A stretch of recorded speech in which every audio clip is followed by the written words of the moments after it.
Salut tout le monde, c'est Alioun, l'organisateur et l'animateur d'Animit. Et dans cette vidéo, je vais t'expliquer 2-3 choses pour t'aider à traverser cette expérience de 48 heures. Et donc c'est un guide, on pourrait dire, ou un process pour, avec toute l'équipe, définir le projet qu'on a envie de faire et puis le mener à bien. Donc je vais te montrer ça sur des planches visuelles que j'ai dessinées, et puis après je passerai aussi sur l'ordi pour te montrer plus en détail certains aspects. Voilà. Donc, on va commencer par celle-là. Donc c'est une planche que j'appelle le triangle des contraintes, et donc qui explique un peu comment d'abord planter le décor.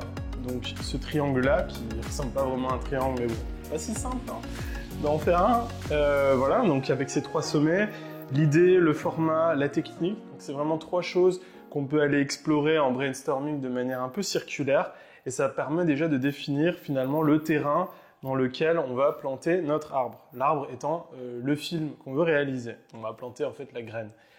Donc j'expliquerai un peu ça plus en détail. C'est un peu l'étape 1, essayer de se dire de quoi on veut parler. Donc l'étape 2, c'est une fois qu'on a parlé et qu'on a une direction, c'est d'utiliser certains outils, donc le pitch, le mood board et le concept art, dont je vais parler tout à l'heure, plus en détail sur l'ordinateur, qui permettent à l'équipe de s'aligner sur cet aspect-là. Une fois qu'on a notre terrain, on est à l'intérieur, c'est bon, ok, quelle graine on va planter, plus dans le détail. Donc là, c'est pareil. L'étape 3, ça va être donc au service grâce à certains outils tels que le scénario ou le séquencier, le storyboard et enfin le layout. On va finalement avoir la planification qui est faite et on va pouvoir commencer à passer à l'action. Donc ça nous permet de créer une animatique. Donc c'est l'étape 4. Ça, je vais l'expliquer aussi plus tard. C'est vraiment l'élément essentiel. En réalité, dans cette graine, il y a déjà tout le film. La graine elle-même est un film, quelque part. Donc, quand on a l'animatique, on peut considérer qu'on a fini. Et c'est souvent, on va dire, c'est assez rapide pour avoir l'animatique. Ça peut être déjà dans le premier jour, dans l'après-midi. Voilà. Et puis, cette graine, elle va croître au fur et à mesure, donc du travail qu'on fait. Et puis, il faudra aussi élaguer, faire des ajustements en fonction du temps qu'il nous reste. Voilà. Donc ça, c'est un peu la vue d'ensemble. Et maintenant, je vais passer à l'ordi pour rentrer un peu plus dans le détail de ça et puis des outils que j'ai présentés. Voilà. Alors, du coup, me voilà sur l'ordi. Alors, ici, on a un board Miro où on peut retrouver, tu peux retrouver toutes ces planches que je t'ai montrées juste là. Il y a des infos supplémentaires, notamment concernant les différents aspects là. Mais avant ça, on va reprendre le triangle, les 3 sommets extérieurs. Donc l'idée, c'est quoi? Il y a déjà le thème. Le thème, ce sera 3 mots choisis au hasard parmi les propositions des participants. Voilà, mais à cela peut s'ajouter une anecdote qu'on a envie de raconter, peut-être, en tout cas dont on a envie de s'inspirer. Ça peut partir d'une musique. L'idée, on a envie d'exprimer quelque chose qui va bien avec une musique particulière. On peut avoir un concept qu'on a envie d'expliquer. Ça peut être explicatif même d'ailleurs. On peut partir d'un conte, d'une nouvelle, d'une émotion, j'en passe. Enfin, les idées sont, il y en a beaucoup. Et donc ça, c'est à vous de trouver. Voilà. L'idée, c'est vraiment, mais on n'est pas obligé de partir de l'idée en fait pour aller vers le format puis vers la technique. On peut aussi se dire, j'ai envie d'explorer un format particulier. Je sais pas forcément un film narratif. J'ai peut-être envie de faire un trailer. J'ai peut-être envie de faire un film musical ou tout simplement une boucle animée qui sera en musique. Voilà, peut-être un film abstrait et j'en passe. Il y a plein de formats. Donc, on peut aussi partir du format et ça peut nous donner des idées en conjonction avec le thème de choses à exprimer. Mais c'est pas obligé d'être ça. Alors, on n'est pas obligé de se dire, j'ai l'idée, le format, maintenant quelle technique? Ça peut aussi être, moi j'aimerais bien apprendre ce week-end à bosser avec de l'acrylique, avec de la gouache, ou apprendre à utiliser une tablette graphique pour travailler en digital, où j'aimerais faire du patchwork, j'ai envie de bosser avec de l'intelligence artificielle. Et on peut partir d'une technique pour finalement trouver des idées. Voilà. Donc il n'y a aucune obligation d'aller dans un seul sens. Donc ça, c'est vraiment les 3 piquets, le terrain, comme je le disais. Et donc pour synthétiser ça, c'est très important en équipe en tout cas d'avoir bien pu synthétiser, de s'être bien mis d'accord en fait et d'avoir bien résumé en fait ce qu'on a discuté. Donc là, je vais juste vous expliquer très rapidement hein, le pitch ou la logline. Grosso modo, c'est un truc qui vend l'idée. Hein, c'est pas le but de raconter toute l'histoire. Donc, je vais juste prendre l'exemple du parrain. Hein, donc, la logline ou le pitch, ce serait voilà, le patriarche vieillissant d'une dynastie du crime organisé transfère le contrôle de son empire à son fils réticent. Voilà. Là, on comprend tout de suite quel est l'enjeu, le conflit au centre de l'histoire. Et voilà. Et donc ça permet, avec le pitch, très rapidement, d'orienter l'équipe dans une seule direction. Donc, le pitch, on peut même, alors si on veut, là, ce serait un peu l'étoffer en donnant des informations sur l'ambiance. Alors, venons-y à l'ambiance. Donc, l'ambiance, une bonne façon de la déterminer en équipe, c'est d'utiliser ce qu'on appelle un mood board. Donc, un mood board, c'est un tableau avec différentes images qu'on va mettre côte à côte et duquel se dégage une ambiance. Donc, une ambiance esthétique, optique. Là, on voit par exemple qu'on est sur un style plutôt oriental, avec des couleurs pastel et très variées. Hein. Et donc, il y a peut-être aussi des émotions qui s'en dégagent et voilà, ce genre de choses. Donc, ça permet en fait d'agréger sur une seule planche un ensemble d'impressions visuelles, émotionnelles, qui donnent aussi une direction au film et à l'équipe. Voilà, donc d'autres exemples, hein. Là, on est plus sur de la science-fiction, quelque chose de sombre. Là aussi science-fiction, mais différent, voilà, une autre ambiance, une autre palette aussi. Donc dans le mood board, on peut aussi faire apparaître une palette, ça permettra à tout le monde de produire des choses qui seront dans le même style. Voilà.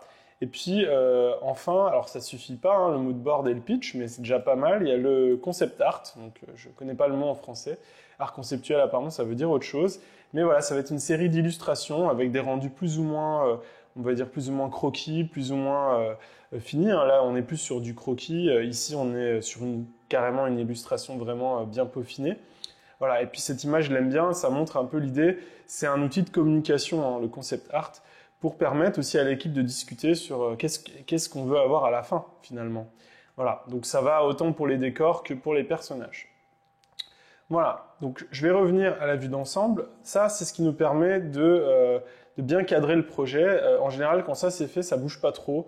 Et donc clairement, c'est le premier jour qu'il faut faire ça. Et voilà, je pense que c'est une bonne idée, en tout cas peut-être vers 14-15 heures, on va dire, de l'après-midi, c'est bien peut-être d'avoir déjà fini ça, même s'il n'y a pas forcément de règles. Donc une fois qu'on a fait ça, on rentre à l'intérieur, comme je le disais, quelles graines on va planter. Donc on va continuer à affiner le travail qui a été fait. Donc déjà en partant du pitch, hein, qui était très succinct, on va faire, alors moi je recommande, j'ai mis scénario, mais je recommande plutôt un séquencier. Scénario, c'est vraiment quelque chose de très très détaillé, où il y a toutes les répliques, des informations sur la lumière, l'ambiance, enfin toutes sortes de choses. Moi je recommande plutôt un séquencier qui va être résumé assez brièvement ce qui se passe dans chaque scène, mais sans pour autant aller dans le détail. Donc je vous laisserai regarder ça sur le board Miro. Et donc avec ça, on a déjà une représentation temporelle de ce qui se passe. Et après, il y a le storyboard. Je pense que vous en avez déjà entendu parler. Donc un storyboard, c'est finalement des planches de dessin qui représentent les différents plans. Donc là, c'est des storyboards originaux de Star Wars. Donc j'amènerai aussi le bouquin à l'événement pour ceux qui ont envie de regarder. Alors là, on peut se dire, waouh, le rendu est fou, hein. Un storyboard, c'est pas obligé d'être comme ça. Moi, je peux vous montrer le storyboard donc, du film Le Destin de Héros que j'avais fait à l'épisode 3. Auquel j'avais participé. Donc là, le storyboard, vous voyez, on l'a fait sur des post-it. C'est très schématique. Alors, ça pourrait être un peu mieux. Je pense qu'il faudrait faire quelque chose qui est plus lisible et compréhensible. Mais c'est vrai que le premier objectif, c'est que ce soit compréhensible par l'équipe. Donc, pareil, le storyboard, faut le mettre. Moi, je vous recommande de le mettre sur le mur. Donc, vous collez les post-it sur le mur. Ça permet à tout le monde de participer. Ça permet de prendre du recul physiquement, mais aussi de bouger et de faire bouger les différents post-it et tout le monde peut contribuer. Donc c'est ça l'idée. Voilà. Donc et enfin il y a alors le layout. Alors le layout, ça permet schématiquement, on va dire, de décomposer les plans donc en éléments à dessiner. Là, on voit par exemple qu'il y a différents personnages. On voit qu'il y a différentes zones. Ça permet aussi de faire apparaître où sera la caméra et les différents plans qu'on veut là-dedans. Voilà, donc ça, pas obligé de le faire comme ça, mais l'idée c'est qu'effectivement, une fois que vous avez le storyboard, de se dire, bon, bah, il y a quoi comme élément, il y a quoi comme arrière-plan, il y a quoi comme personnage, sont-ils animés ou non, et voilà, faire quelque part un backlog et une liste de tâches à se répartir. Donc il y a une discussion à avoir autour de qui fait quoi à ce moment-là. Voilà, donc tout ça, ça nous a permis, là franchement on est quand même bien au clair sur le projet, et tout ce qui manque c'est effectivement la graine qui est l'animatique. Donc pour moi l'animatique c'est vraiment, c'est quasiment un produit fini, voilà. Donc je vais vous montrer un peu ce que c'est. Donc là il y a alors l'animatique, je vais commencer par vous en montrer une, voilà, qui est plutôt pas mal. Voilà.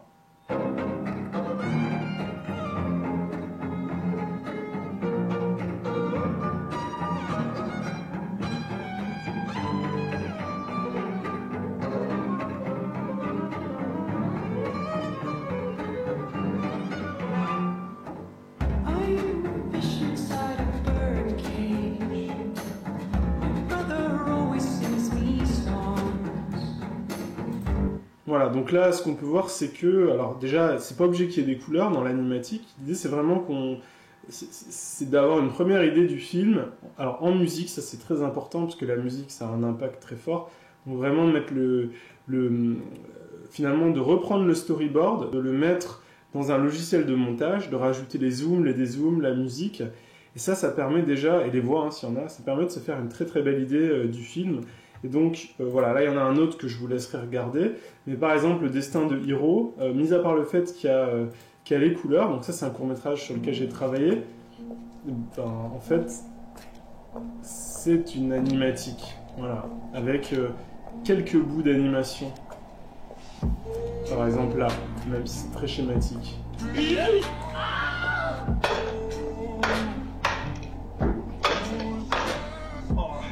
Voilà. Donc, tout ça pour vous dire qu'en fait, l'animatique, c'est à la fois un outil et un rendu. Donc, c'est vraiment, itérativement, vous faites évoluer votre animatique au début et des post-it, et vous les remplacez un à un par des scènes avec un rendu plus élevé. Voilà. Et effectivement, au fur et à mesure du 48 heures, on peut se rendre compte qu'on a été peut-être trop ambitieux, etc. Et on peut être amené à retirer des scènes ou les simplifier. Voilà. Donc, l'animatique qui est là, qui va grandir. Donc quand je dis grandir, c'est vraiment au fil du temps. Donc l'idée, c'est vraiment d'avoir quelqu'un qui va faire le montage, hein, qui va commencer par l'animatique et qui, eh ben, au fur et à mesure va remplacer les scènes, on va dire, primitives par des belles scènes avec des rendus beaucoup mieux. Voilà. Et donc c'est comme ça qu'on se rapproche itérativement d'un film fini. Voilà, donc là, je vous ai donné vraiment une vue d'ensemble de ça. J'aimerais, donc là, je vais repasser et vous remontrer une autre planche que j'ai faite sur papier. Voilà, donc là, je vais vous présenter une autre planche. Là, on va aborder le sujet alors on va dire de la complexité, comment doser, parce que 48 heures, c'est court, comment arriver à faire des choix pertinents. Donc là, pareil, je vous montre la vue d'ensemble et puis après, je vous montrerai quelques vidéos à l'ordi. Donc, comme vous pouvez le voir, il y a un peu deux axes. Hein. On a deux personnages d'ailleurs là. Donc un qui escalade, on va dire, l'échelle de la complexité, de la difficulté, et l'autre celle de la durée. Donc on peut voir si lui il avance, en fait, celui-là il va devoir tomber parce qu'ils sont liés en fait par une corde et vice versa. Donc voilà, ça c'est important. Donc qu'est-ce que ça veut dire en fait? C'est finalement là, c'est pour ça que vous êtes ici. On va essayer de se déplacer dans le 40 heures sous cette courbe-là. Donc ça veut dire, typiquement là, si on veut faire des choix en termes de complexité, je vous donne un exemple, la couleur, est-ce qu'on met de la couleur ou on n'en met pas? Donc clairement, le noir et blanc, c'est peut-être plus simple à gérer que de la couleur. Et typiquement, si on veut faire de l'animation par exemple et qu'on a vraiment envie de mettre l'accent dessus, faut-il en plus mettre de la couleur? Peut-être que le noir et blanc suffit. Si c'est des plans qui vont être plus statiques, peut-être que finalement, on peut mettre quand même de la couleur. Dans tous les cas, si je mets de la couleur et que mes planches sont plus compliquées, on va pas essayer de faire des trucs avec beaucoup de plans différents. On va essayer de réutiliser le même arrière-plan autant de fois que possible, quoi. Donc voilà, ça c'est un aspect. Au niveau de la couleur, on peut choisir le monochrome à mi-chemin, mais ça vaut pour pas mal d'autres choses. Typiquement, plus on veut faire long, plus il faudra utiliser des plans statiques. Donc, si on fait par une animatique qui est finalement tout juste le storyboard pris en photo, mis dans le logiciel de montage, peut-être que là, on peut se permettre d'aller plus dans la durée. Voilà.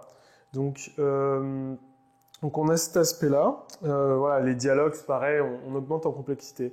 En termes de durée, vous voyez, alors il y a des petites astuces, hein. Si je parlerai des boucles, par exemple, des gifs animés ou des boucles musicales. Effectivement, là, on peut faire des choses qui sont plus ou moins longues, avec un schéma qui se répète. On peut utiliser le format trailer, donc qui permet quelque part d'aller un peu plus haut en complexité, de faire quelque chose qui est pseudo-narratif, mais sans non plus pousser l'histoire jusqu'au bout. Voilà, donc ça, c'est l'idée, et donc c'est important que vous ayez un peu cette discussion avec l'équipe. Et alors, il y a ici, là, ça se voit peut-être pas très bien, mais c'est écrit triche entre guillemets.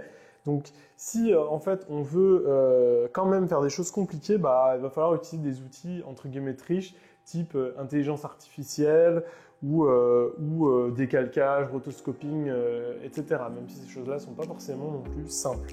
Voilà. Donc c'est pareil. Là, je vais passer à l'ordi pour vous montrer des petites choses. Donc on va retourner sur le board Miro. Hein. Donc voilà, là ça vous connaissez déjà, je vais passer sur celui-là, donc vous voyez il est un peu plus rempli parce que là j'ai mis des exemples de vidéos pour vous aider un peu à situer les choses. Donc typiquement, moi ce que je vous dis c'est si vous voulez monter en complexité, faites des choses simples. Donc là je vous ai mis des exemples, des boucles par exemple, un truc que j'aime bien c'est ça. Donc on peut raconter une histoire juste avec quelque chose qui boucle. Voilà, ça peut être quelque chose de très sympathique, un produit fini très abouti optiquement et que les gens peuvent vouloir vraiment consommer, quoi. Donc voilà, très sympa. Je vous montre autre chose, ça. Donc là, on peut aussi aller explorer le graphisme un peu plus loin. Hein.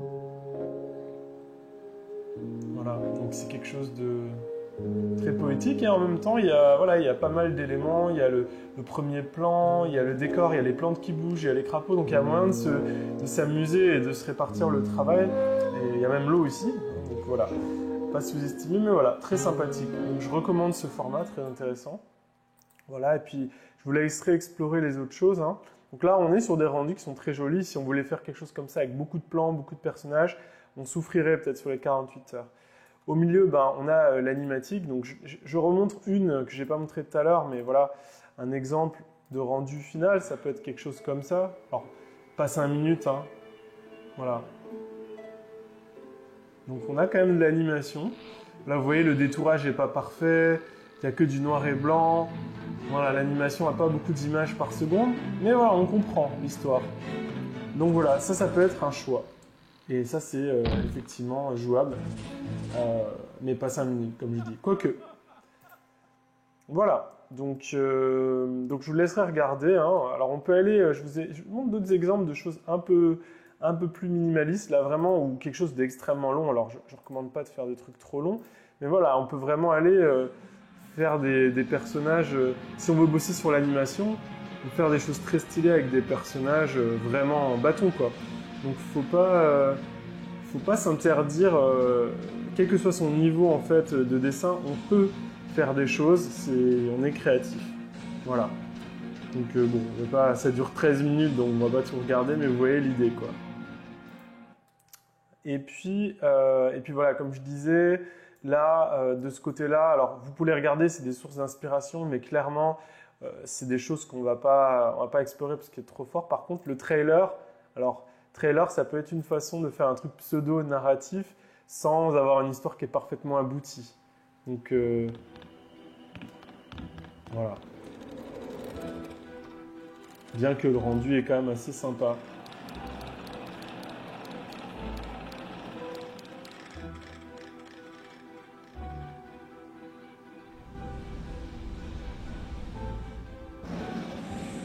Voilà, bref, je me suis perdu parce que je suis fasciné par les images, mais voilà, vous comprenez l'idée. Donc, retenez bien ça. Ici, je ne vais pas trop le commenter, mais vous voyez, quand vous faites vos choix, vous avez ce petit diagramme qui est assez utile, donc, où finalement, quel est le niveau on va dire, de réalisme, donc sur cet axe-là. On peut aller jusqu'à des trucs très symboliques comme ça, voire du texte. Le texte peut remplacer une image. Puis on peut aller vers des choses plus abstraites, donc où on va vraiment travailler avec des formes, triangle, rond, carré. Ça peut être très intéressant aussi. Donc ne vous limitez pas. Voilà. Donc ça conclut un peu donc cette vidéo. Ça c'est juste une petite image pour vous dire que ne vous inquiétez pas, il y a vraiment beaucoup de choses où on peut contribuer. Et dans tous les cas, d'où que vous partiez, il y a toujours des gens qui ont, déjà, qui ont plus d'expérience que vous, qui pourront vous apprendre des choses. Et c'est l'occasion parfaite justement de faire des choses que vous n'avez jamais essayé. Donc voilà. Et puis si vous tournez un peu sur le board, vous pouvez aussi voir des photos des événements précédents, donc pour vous donner une petite impression de ce qui se passe. Et là, vous pouvez aussi regarder les différents courts-métrages qui ont été faits. Donc ça peut être intéressant à l'occasion d'analyser, de voir les choix qui ont été faits. Voilà.